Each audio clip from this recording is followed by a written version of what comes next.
Yeah, yeah.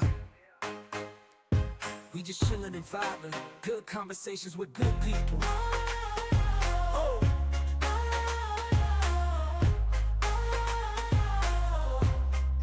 good conversations with good people. Yeah,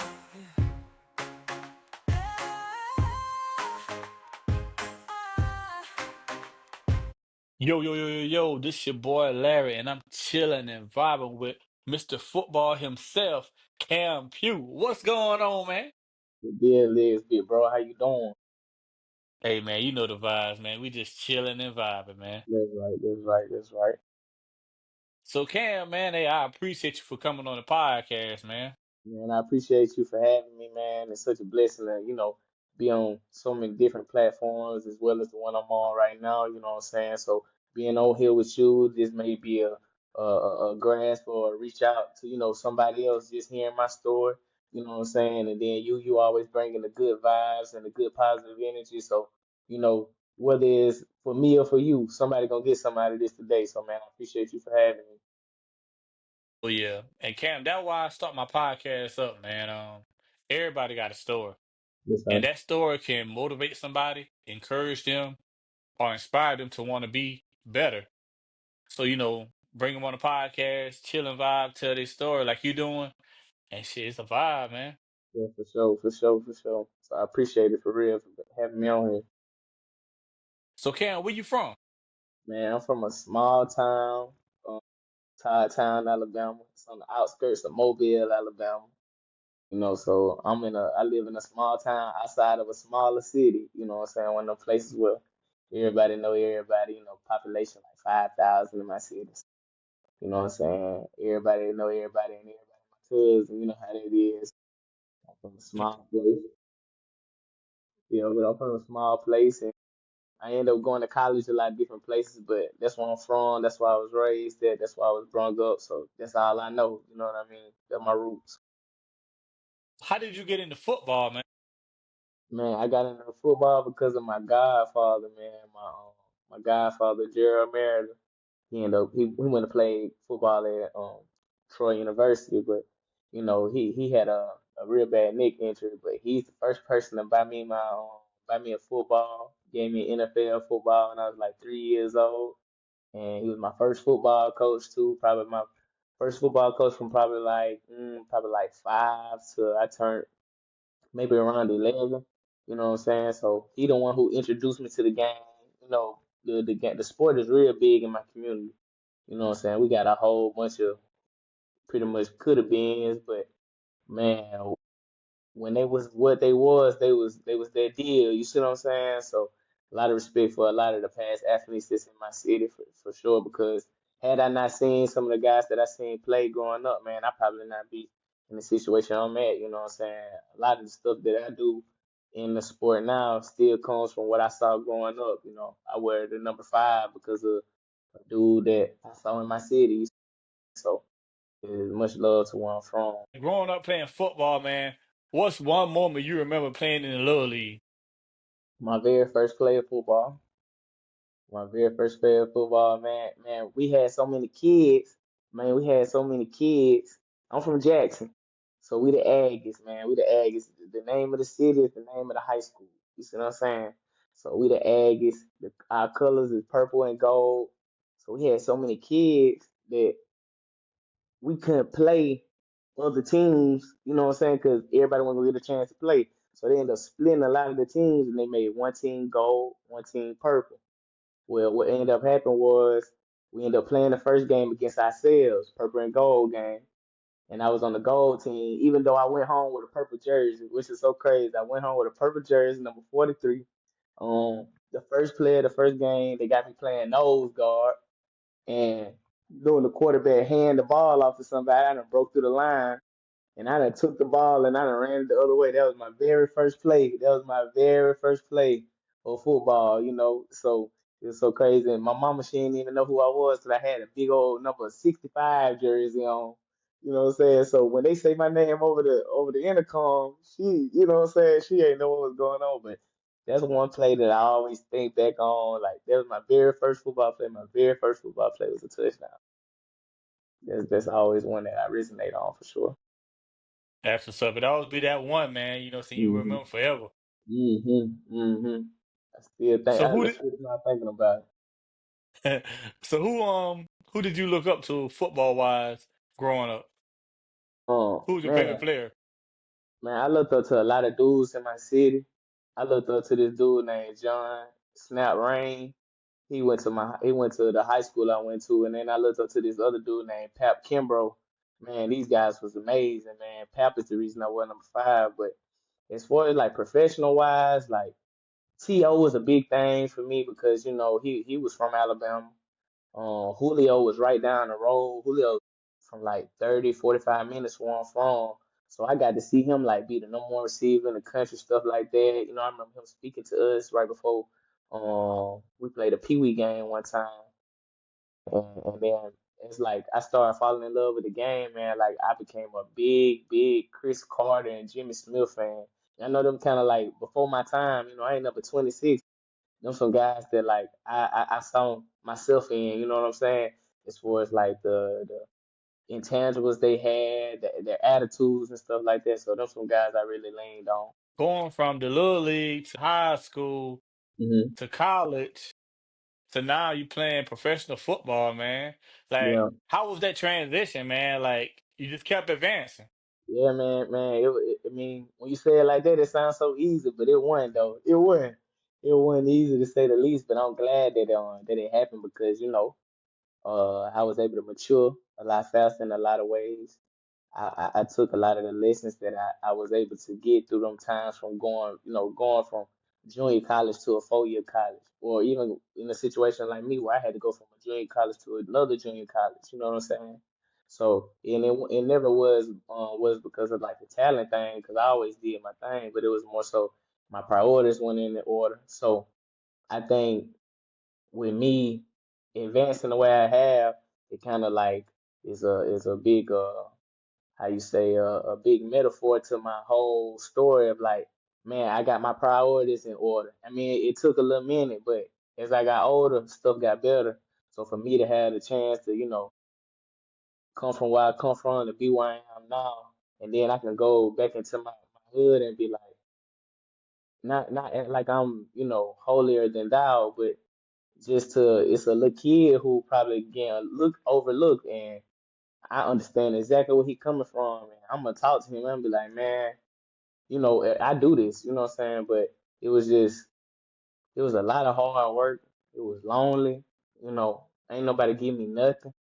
I had a lot of people that was sent by God for sure, and that's another thing, man. Like, I don't have none of this without my Lord and Savior Jesus Christ. You know what I'm saying? Like, and I definitely feel like the more I started putting him in the head of what I was doing and making him a part of my decisions, I definitely feel like that helped me progress so much more than what I was doing than when I was trying to more so do it by myself. You know what I'm saying? And just go up under my own will. So I definitely thank my Lord and Savior Jesus Christ for allowing me to be able to progress the way I have because man, like it was a lot of times where I wasn't on this track at all, man. Like I was not on this track at all. But for me to be somebody where people can call me and tell me they're proud of me, or little dudes from my community asking me for stuff or want my opinion on this, even random dudes text me on Instagram like me, I ain't know, you feel me? Like I'm just Cam. I'm Cam from Todd Town that be walking up the road. You know what I'm saying? Like so is for me to be in the position that I am now where people actually want to reach out to me just to hear my opinion on something or have my attention on certain things, it's just like big motivation and I gotta give all the glory to my Lord and Savior Jesus Christ because without him I am nothing and I don't get any of this for sure. And that's true. Um, your conditioning, man. How do you stay consistent and stay focused, on the off season? Well, man, it's all about sacrifices.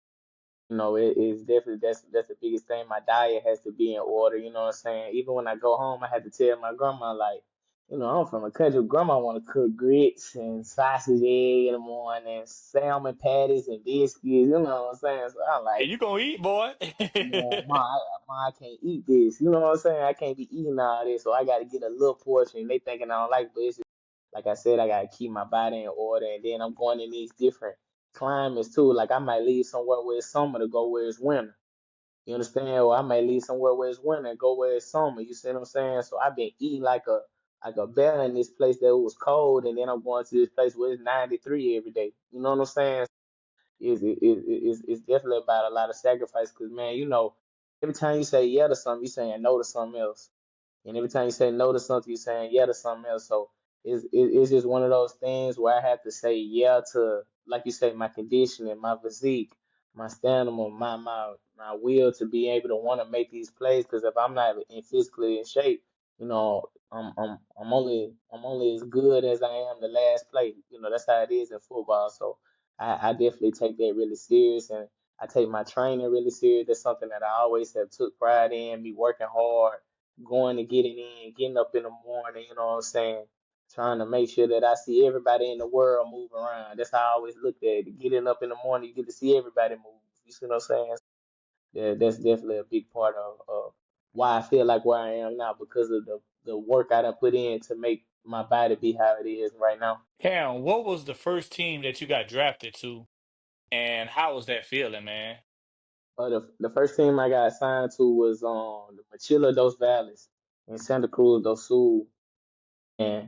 It's crazy because I wasn't even supposed to go there. They ended up coming like on a late being. I was supposed to go to I was supposed to go to a team in the Czech Republic, and they ended up flaking on me. And then I was supposed to sign with a team in Ireland, and man, that money was funny. It was so it was just one of those situations when Machilla came in. They came in, they showed me a lot of love. You know what I'm saying? They allowed me to be myself. They allowed me to be a part of the culture there, and not just come over there and want to make plays. They gave me the resources to succeed outside of football. They allowed me to just.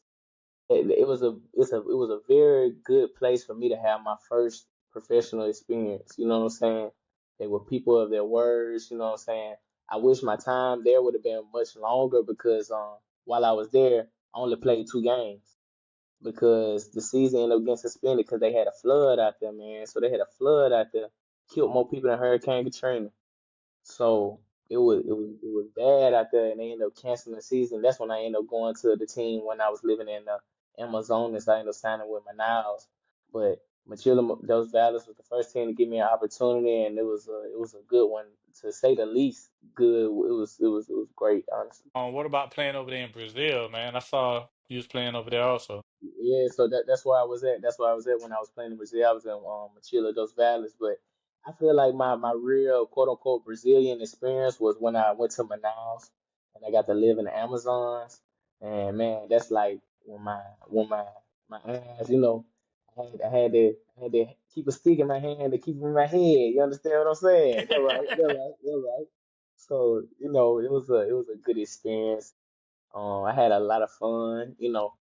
That's why I learned my Portuguese. That's why I learned my Spanish. You know what I'm saying? I became fluent in those things, something that I never thought that would even happen to me. You know what I'm saying? Me being from where I'm from, man, I don't know nobody that speak 2 languages. I don't even know. You know what I'm saying?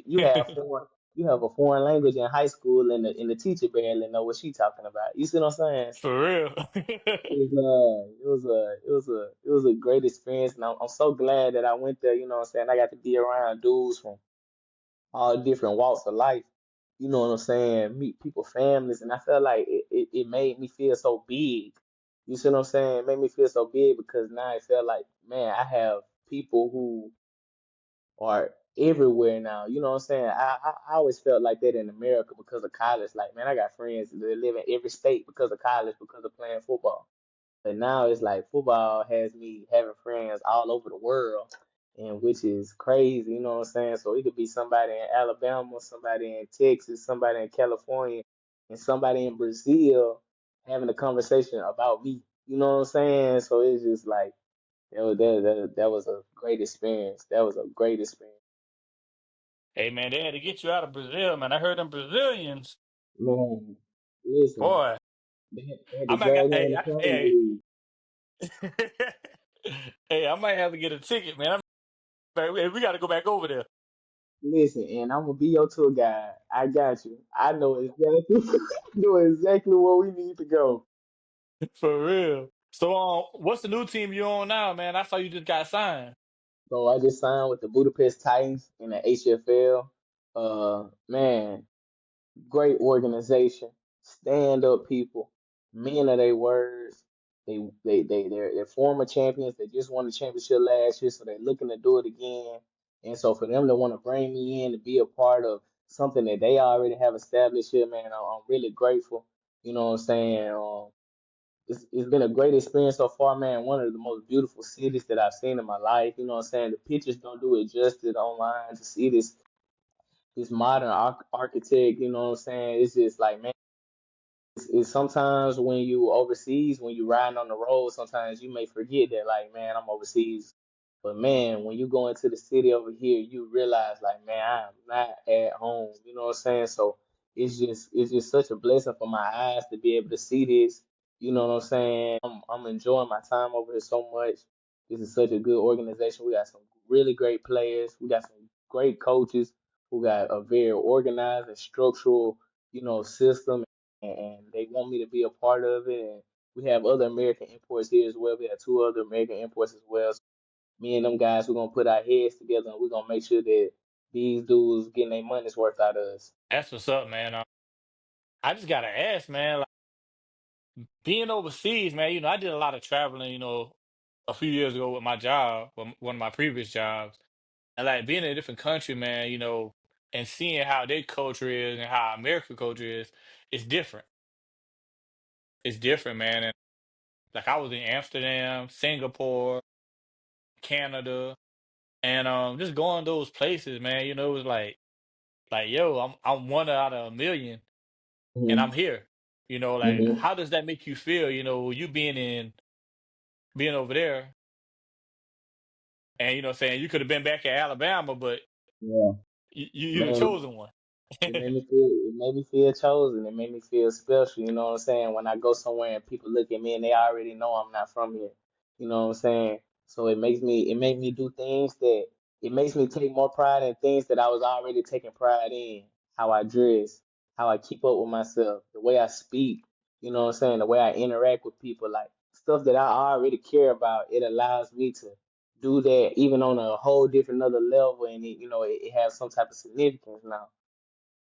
With me being over here now, it just makes me feel like, with this being like my second experience, like this made me feel like I can do anything. You know what I'm saying? I can be successful anywhere.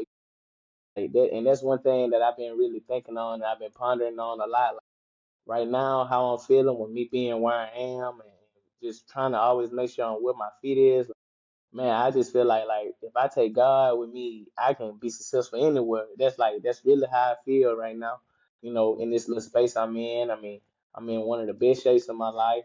I mean, I'm not trying to be cocky enough, but I wouldn't be surprised if I win like MVP or be in the talks for this upcoming season just because of how I done prepare myself in the league I'm in and the system I'm in. Like I feel myself being able to make my value more than even what it is now, which is always a blessing. You know what I'm saying? But I definitely feel like this opportunity is going to allow me to open a lot of more doors, man. A lot of more doors for sure. So Cam, saying you the wide receiver, game winning touchdown on the line. The quarterback asks you which one you want to do, the slant, the Hail Mary, or the hitch and go. Which one you gonna choose? I'm going to choose the slant. We on the 1 yard line. I'm choosing the slant. I'm choosing the slant. Go ahead and get it to me and get it to me fast. I got it. You know, I got it. I feel like that's one of the best parts of my game. I feel like I'm really shifty at the line. You know what I'm saying?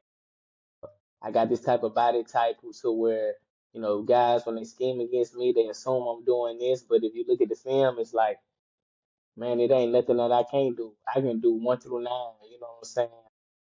And that always goes back to my training. That goes back to the mentors that I've had, the type of pro players that I've been around to help me critique my game. You know what I'm saying? I took bits and pieces from everybody. So I definitely the slant for sure. The slant for sure. Yeah, I saw one of your Instagram videos, man, and you had a DB on you, and he went that way, and you went this way, and you said, I said, "Oh," I said that, I said, "Man, buddy, you're going the wrong way." Yeah, yeah, long way sign for sure. Yeah. So Cam, how you feel about this upcoming season, man? Like, what are your goals? You know what I'm saying, with this new team?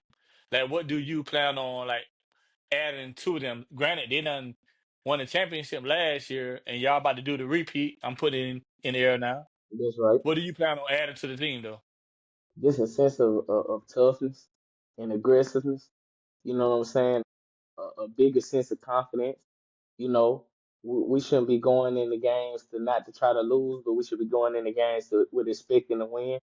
You know, I love giving my opponents respect, but if you out here with me, there's no way I'm gonna say you work harder than me. You may be talented as I am, y'all may be as structural as we are, but y'all ain't finna outwork us and outthink us. You know what I'm saying? If you think slow, you die fast. You understand? So that's probably one of the better parts of my games, besides my, if not the best part of my game, how I'm able to think, how I'm able to analyze, how I'm able to communicate with my teammates and my coaches. You know what I'm saying? Which has always been, in a positive way. Uh, for me this year, my goals, like I said earlier, man, I want to win the MVP of a league. You know what I'm saying? I want that. I want that accolade for my name. I want to be a part of a first team or all league team. And I've already been a champion overseas, so that's something that I've already crossed out. But I didn't go get the big one. I want the big one, whatever the big one is. If we in, if we in the Timbuktu league, I want the Timbuktu trophy. You understand? So the biggest thing for me this year, just like I said, I want to be able to put myself out on a limb and put myself on the island to when people who are involved with this, when they look back, they say, yeah, I remember that year. Yeah, Cam, he did his thing. He made us bigger than what we already were. And, even if I'm not here next year, you know what I'm saying? But who knows? That money talk.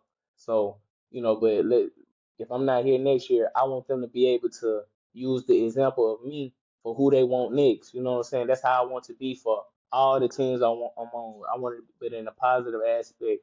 You know what I'm saying? This is where he was. So if we can't get Cam again, we got to get somebody who has the same mentality, if not better than Cam. So that's definitely what my goals are this year, to have a strong impact on my teammates in a positive way and allow them to see that we're gonna be the toughest, the smartest team this year, and we're gonna be winners. Cam, I saw you had a camp, man. Like, what made you want to start your own little camp?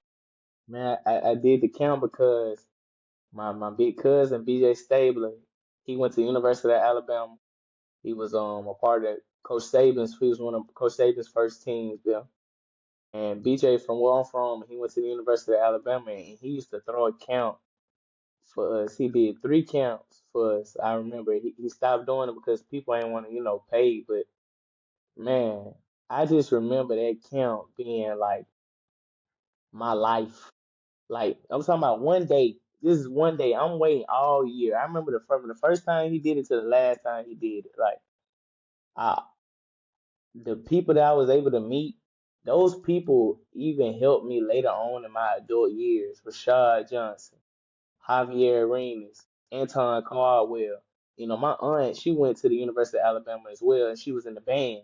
So they knew my aunt. You know what I'm saying? And obviously, BJ's my cousin, and him and my aunt knew each other. They went to school with each other because BJ's my cousin on my father's side, and my aunties is my mom's sister. You know what I'm saying? Mhm. Man, these dudes came to my grandma's house. You see what I'm saying? Dudes that we watch on TV, and for me to see that, and then for me to do it, you know what I'm saying? I think we had 42 kids come out there. We had 42 kids come. So we had 2 different groups, and for them kids to be around an ex-pro player and Rodney Coates who played for the Seattle Seahawks, for them to be around a current pro player for the Saskatchewan Roughriders in Jeremy Gardner, for them to be around a current European quarterback in Desmond Trotter and Javon Ivory, who was a current South Alabama receiver at the time, Shamar Lewis, who was an all conference safety at the University of West Alabama. All of us were still playing when we did this. We did this, everybody did their part. So for it's no telling who what we sparked that day. It's no telling what type of ignition or what type of fire that we put into the kid that day. Because I know what that was for me, and I hate that I haven't been home. I ended up staying overseas last year, so I wasn't able to do it. But this year, I'm bringing that back for sure because I know what it was for me, and I got to continue to give life to my community. Because at the end of the day, my brothers and sisters live down there. So if I feed the community something positive, maybe something positive will be put into them. You know what I'm saying? And that's what's most important to me. Like this football stuff, this can go away today, but my family gonna always come first. Cause I mean, I love football to death, but man, like big bro, I'm gonna just be honest with you. God ain't called me to play no ball. You see what I'm saying? He didn't call me to play no ball. This is something I just so happen to be decent at. You see what I'm saying? God called me to follow His word and love my family. You see what I'm saying? So that's the biggest thing I'm doing. Even if I'm doing for others, I'm always thinking about mine because everything always come around in full circles. Facts. So, Cam, what advice would you give a young wide receiver that was looking to get into the pro league? What would you tell them? Man, sell yourself. Learn how to talk to people. Learn what is needed and know who you are. You got to be able to answer questions without them being asked. I'm gonna say that again. You gotta be able to answer questions without them being asked. So you gotta be able to know what people are looking for and tell people why you are the one who should be able to do this. You know what I'm saying? And it may involve you being able to have to do everything. You know what I'm saying? I think that's what separate me from a lot of guys overseas. I'm not no super skyscraper jump ball type of guy, and I'm not no super short shifty guy. I'm a 6'2", 205 receiver. I can run routes, I can block well, I can run the outside routes for the deep balls, I can run the inside route, the cuts and ends. You know what I'm saying? I can get jet sweeps, I can return kicks. You know what I'm saying? So I took a lot of pride in making sure that I was available in every aspect for everybody's playbook. And when I had the chance to put it on film, I did it because that's what I knew was gonna get me into the next situation. So I would say, man, you got to take every opportunity you get to expose your talents and every opportunity you get to be able to showcase that, man, I can do X, Y, and Z and A, B, and C. Man, like if you do that, you good. Like you good because the film gonna speak for itself. Yep. That's one thing. This one thing that's always gonna happen. The film gonna speak for itself. Guys can have 1,000 yards, but if you look at their film, it's boring. Like, oh man, and you're not playing nobody, but that film, I'm telling you, that film is always gonna speak for itself. So that's one thing I always do. I take pride and make sure I put it on camera because once it's on camera, you can't deny it. You know what I'm saying? Yeah. Well, Cam, I appreciate you for coming to chill and vibe, man. But before we go, let everybody know what we doing. We chilling and vibing, man. Thank y'all for having me Appreciate you. today. Oh yeah, appreciate you, man. Yes, sir. Hey, stay safe out there. Yeah, man. Hey, look, I'm safe. I'm strong. I'm prayed up. I'm gonna be all right.